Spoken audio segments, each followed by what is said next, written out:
کل کی مجلس میں اس بات پر زور دیا گیا تھا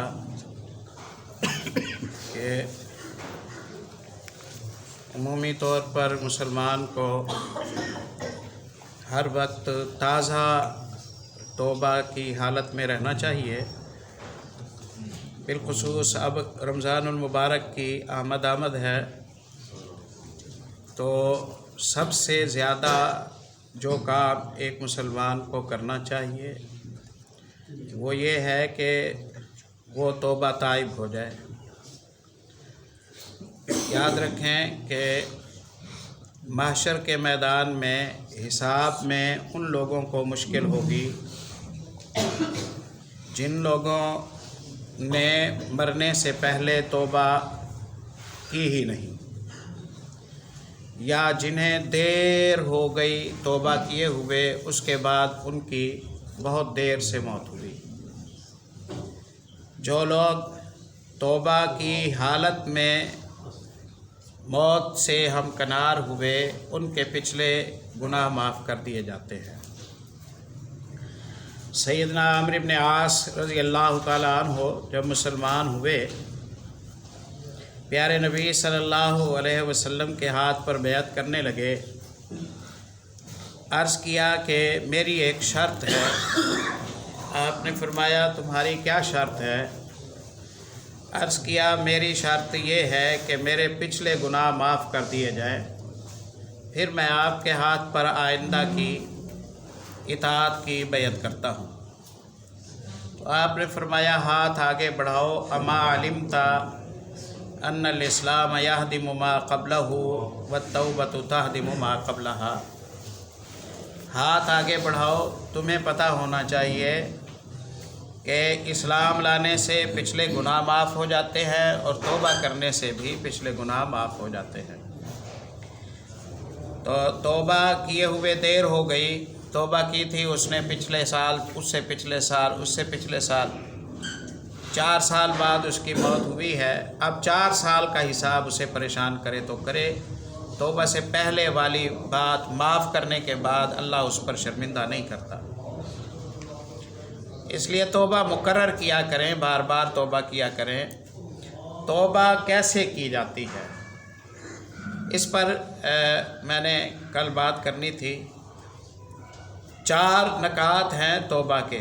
توبہ عربی زبان کا پیارے بھائیوں لفظ ہے، اس کا معنی ہے پلٹنا، کیونکہ تائب پلٹ آتا ہے اللہ کی نافرمانی کو چھوڑ کر، اس صراط مستقیم پر واپس آ جاتا ہے جہاں سے یہ چھوڑ کر گیا تھا، بھٹکا تھا۔ اس لیے پلٹنے والے کو تائب کہا جاتا ہے، پلٹنے والے کو تائب کہا جاتا ہے۔ توبہ ایک مستقل عبادت ہے، اس کا گناہوں کے ساتھ مشروط تعلق نہیں ہے کہ گناہ کرو تو توبہ ہو۔ جیسے نماز آپ پڑھتے ہیں اللہ اس سے راضی ہو جاتا ہے، ذکر آپ کرتے ہیں اللہ اس سے راضی ہو جاتا ہے، آپ توبہ کرتے ہیں اللہ راضی ہو جاتا ہے۔ ایسا نہیں کہ گناہ گار توبہ کرے اور جو نیک اور صالح انسان ہے وہ توبہ نہ کرے۔ توبو الی اللہ جمیعا ایھا المؤمنون، سب توبہ کرو۔ یہ ایسی عبادت ہے، جب بندہ یہ عبادت کرتا ہے تو اللہ بہت خوش ہوتا ہے۔ جیسا کہ حدیث میں آیا ہے نا کہ وہ مسافر جس کا سامان گم ہو گیا تھا، سواری گم ہو گئی تھی، موت کے انتظار میں صحرا میں بیٹھا تھا، پھر اسے سواری ملی تو خوش ہو گیا، اور خوش ہو کر اس نے خوشی میں بے قابو ہو کر اپنے الفاظ سنبھال نہ سکا، اور اس کے منہ سے نکل گیا کہ اللہ تو کتنا رحیم و کریم ہے، ہاں واقعی تو میرا بندہ ہے، میں تیرا رب ہوں۔ نعوذ باللہ، کہنا چاہتا تھا کہ میں تیرا بندہ ہوں، تو میرا رب ہے، الٹا کہہ گیا، خوشی کے مارے جملے سنبھال نہ سکا۔ بے تحاشا خوشی یعنی اسے ہوئی، اس سے زیادہ خوش ہو جاتا ہے اللہ اس بندے پر جو بندہ گناہوں کا راستہ چھوڑنے کی ٹھان لیتا ہے۔ تو توبہ پلٹنا ہے، توبہ رک جانا ہے، توبہ شرمندہ ہونا ہے، توبہ یہ عزیمت ہے آئندہ نہ پلٹنے کی۔ اس میں 4 ارکان ہیں۔ جس گناہ سے آپ نے توبہ کی ہے، آپ اس گناہ کا اعتراف کر لیں کہ آپ نے گناہ کیا۔ اس کے لیے دفاعی دلیلیں پیش نہ کریں، عذر پیش نہ کریں، بہانے پیش نہ کریں۔ دوسرا یہ ہے کہ آپ اس گناہ سے نفرت کرنے لگ جائیں۔ کوئی وہ گناہ کر رہا ہے، آپ للچاتی نگاہوں سے اسے نہ دیکھتے رہیں، ترستے نہ رہیں۔ آپ سے پچھلے زمانے میں جو کوئی گناہ ہو گئے تھے، خوشی خوشی فخر کے ساتھ ان کا تذکرہ نہ کرتے رہیں، ان کے قصے نہ سناتے رہیں۔ آپ کو اس سے نفرت ہو اور آپ کو یوں لگے کہ وہاں آپ اندھیرے میں تھے، نقصان میں تھے، اللہ نے آپ پر کرم کیا، اللہ تعالیٰ اس اندھیرے سے کھینچ کر آپ کو ہدایت میں لے آیا، آپ کو روشنی میں لے آیا۔ وہ میری زندگی تو ضائع تھی۔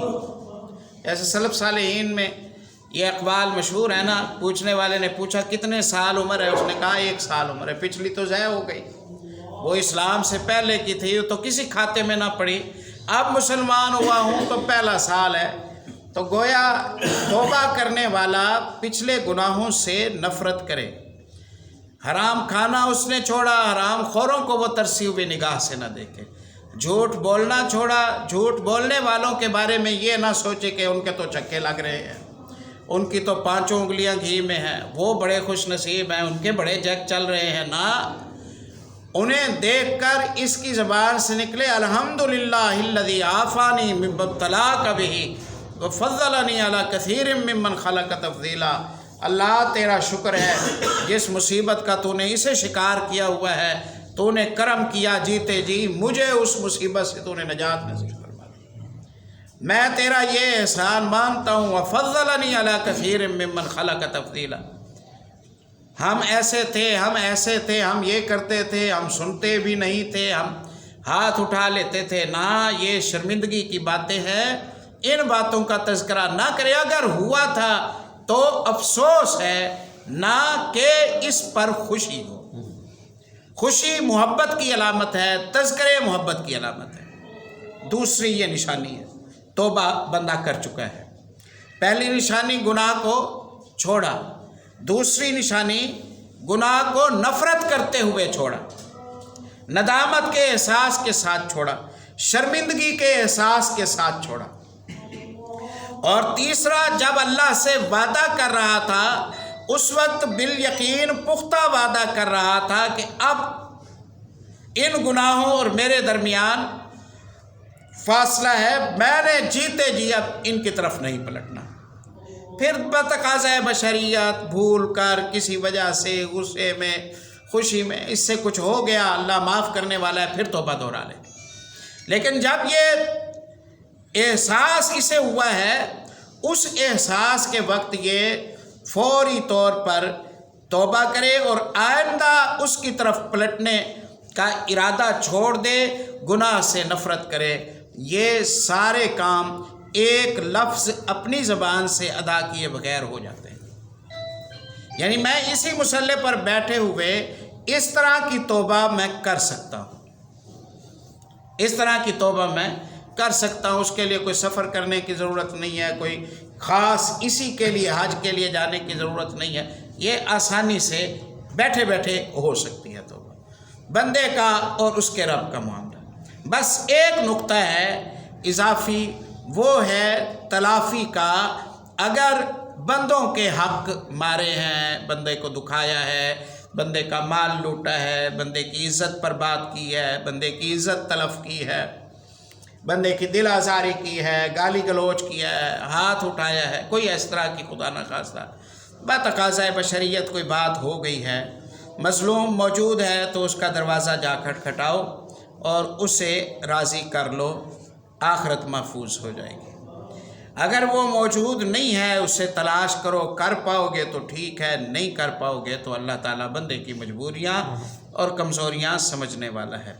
مظلوم اس دنیا سے چلا گیا، معاملہ لین دین کا ہے، پیسے کا ہے، جاؤ اس کے وارثوں کو جا کر راضی کر دو۔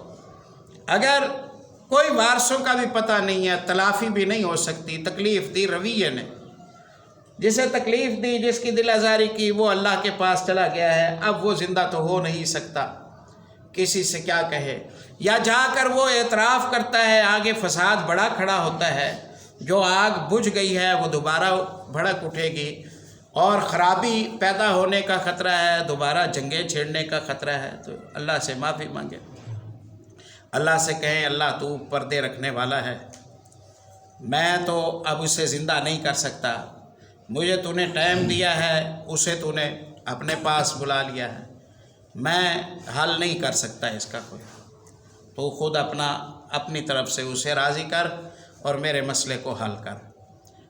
ہوتا تو میں تیرے حکم کے مطابق جا کے ہاتھ جوڑ لیتا، معافی مانگ لیتا، تلافی کرتا، اب وہ موجود نہیں ہے، میں کچھ نہیں کر سکتا، تیرا حکم توبہ کا ہے، میں آ گیا ہوں توبہ کے لیے، جتنی کر سکتا ہوں اتنی میں کر رہا ہوں، جو مجھ سے نہیں ہو سکتی تیرے لیے تو اختیار ہے، تو کر سکتا ہے، تو اسے اپنی طرف سے راضی کر، اور میری آخرت پریشانی والی مجھے نہیں چاہیے۔ اللہ سے بات کر لیں، اس نے آپ کا یہ التجا فوری طور پر قبول کر لینی ہے، اللہ تعالیٰ اسی طرح ہی تو 100 بندوں کے قاتل کے گناہ کو معاف فرمائے گا کہ مظلوموں کو اللہ اپنی طرف سے راضی کر دے گا، اور ظالم نے توبہ سچی کی، اس کے دل کی تختی کو دیکھ کر اسے بھی معاف کر دیا۔ تو اگر تلافی ممکن ہے تو تلافی ہر صورت کریں، اگر تلافی ممکن نہیں ہے تو پھر اللہ سے کہہ دیں، پھر اللہ سے کہیں، پھر اس کا طریقہ یہ ہے کہ مکرر توبہ کریں، قطع رحمی ہوئی تھی زیادہ صلہ رحمی کریں، بار بار استغفار کریں، بار بار توبہ کریں، بار بار شرمندہ ہوں، بار بار آنکھیں بھریں، آخر اللہ کی طرف سے فیصلہ ہو جائے گا اور بخشش کی صورت بن جائے گی۔